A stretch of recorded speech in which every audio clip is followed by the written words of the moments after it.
I think it is adorable how everybody is complaining about the changes on YouTube and Google Plus right now. I mean, seriously, does nobody of you realize that we are just in the middle of a long-term scheme? The changes we are seeing right now have been planned from the very beginning. I'm not sure if they have already been planned when they started out Google Plus, but at least when they got the chance to buy YouTube. I mean, just look at one of the earlier changes they did. When you wanted to create a new YouTube account, at some point you needed to create a Google Plus account as well. And therefore, the whole youngest generation of YouTubers are already used to Google Plus and they will not complain about it at all. Now, where do I get this idea with the long-term scheme? Well, rather easy. In the last few months, we had one change right after the next. They made changes, they fixed the bugs, they waited out the shitstorm, and right away they did the next change. And I do not believe that they just started working on the next one right after they finished the first one. They had this one prepared as well, and when you look at the sheer number of changes they did recently, they must have been preparing all those changes for quite a while now. And this is pretty much also the reason why they are not going to stop changing things until they're done, until they have fulfilled their whole plan. So, of course, right now we can complain as much as we want. But of course they will not listen, because they are in the middle of the process. They will not stop everything they have already prepared and worked for probably years, just because we don't like one of the changes in the middle. And I am rather sure that there already is a complete concept of how the end product, the merged version of Google Plus and YouTube, is supposed to look like somewhere in the Google headquarters. This already exists, if you ask me. And you want to know what is the scary part? They have already won. Because right now there is no other movie sharing website where we could go to which is capable of taking in all the pissed off YouTubers. There will not be a giant exodus from YouTube. And especially the big ones, the top 100, they will not leave. They have built their own businesses, their whole lives around this. They will not stop using YouTube, and when the biggest content producers stay, of course their fans and viewers will stay as well. So even if a few hundred, if not millions, leave YouTube now, in the long term, it will not matter, because there will be new ones, and YouTube itself will not go down, so probably most of them will even come back sooner or later. So am I happy with those changes? No, they're annoying, they're inconvenient. Right now the comment system is broken. But they will fix it. They will make the whole approval thing work. They will hopefully fix that previous comment replies will be presented in the fashion that it used to be. Now, why are they doing this? I would say it's pretty obvious.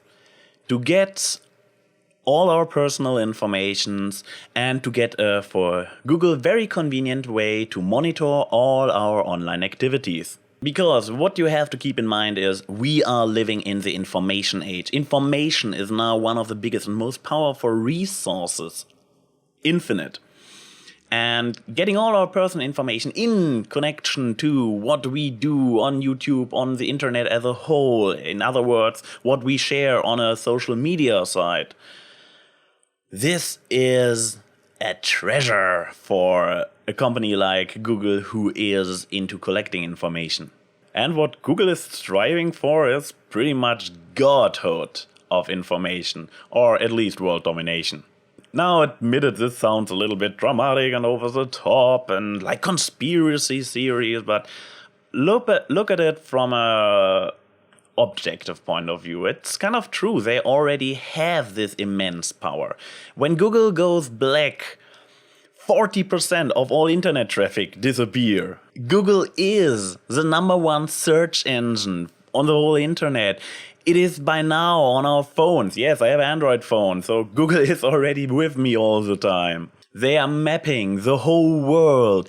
They are our internet browsers. They are by now the biggest movie sharing website.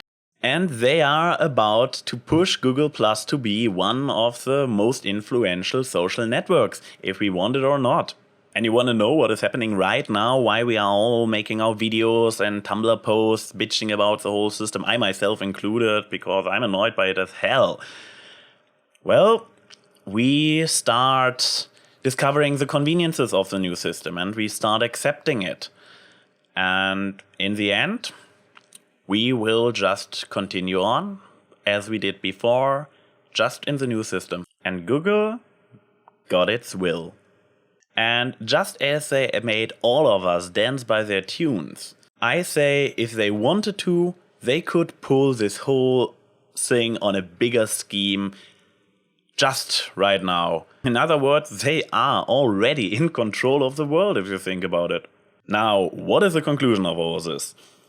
First of all, Google is not evil. They may have this really scary and dangerous power position, but they are not using it. They are not capable of using it to its full extent. Google is just one gigantic machine. It is just following its original purpose. Like every company, making profit, and in the case of Google, making this profit by gathering information and working with those informations. And every single human working for Google, including the people we believe are in charge, are just little cops in the machine keeping it running and without any real control over the complexity of Google. Because Google is more or less a giant organism with all the people working for it being parts of this organism. Or a giant supercomputer if you want so. And the humans are still the processors within this computer. So it is not working on itself. It still needs humans. And I guess this will stay the case forever, I hope. Otherwise we have Terminator scenario on our hands. Skynet! The thing is, companies of this size are grown far too complex for a single human or even a group of humans to fully comprehend it with all its features and how everything works and interacts, and therefore everybody just continue doing what they did all the time and just keeps the system running and running. And to be honest, I have to say, I don't trust humans, so if I would have the feeling that there are actual humans in charge of Google, I would be more scared. But as it is, Google is pretty much a big machine, and I personally trust an automated system more than humans. Because an automated system might be inhuman, but at least it cannot be evil. And humans have a tendency to do stuff that you can just call evil. A machine would not do this. A machine would be heartless, calculating, but not evil. And therefore, what do I say is left to do for us? All hail our new overlord, Google! This is ANY, opinion counts.